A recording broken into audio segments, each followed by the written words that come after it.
કે તમે આ સોશિયલ મીડિયાના માધ્યમથી અમારી ચેનલના માધ્યમથી આજની યુવા પેઢીને શું સંદેશ આપવા માંગો છો?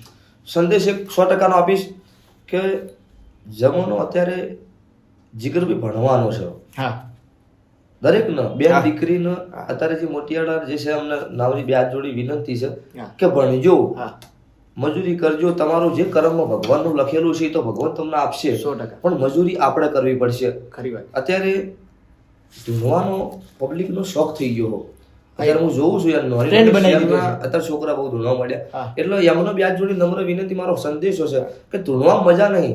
પ્રશ્ન બીજો, તમે જે કોઈ મજૂરી કરશો, ભણશો ગણશો, તમારી કદાચ લેખમાં હશે નોકરી ભગવાન માતાજી લગાવશે, તમારા કર્મમાં નહીં હોય તો જે કોઈ તમારા કર્મમાં હશે ભગવાન રોજી રોટી આપશે. અને માતાજીને ધૂણવાનું જ હશે તો જે કોઈ વેળા થાય તમારી નોભી સાચી છે, માતાજી તમને ધૂણવું છે, તો એવું ન હોય તમે પહેલા ધૂણો તો જ માતાજી આવો. એ દિવસે તમને માતાજી ઓટોમેટિક આવશે. આ મારો ખુદનો પુરાવો દાખલો છે.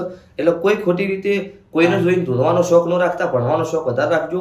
મસ્ત મટન દારૂ વ્યસનથી છેટા રહેજો. માતાજી તમને દરેકને સુખી રાખો.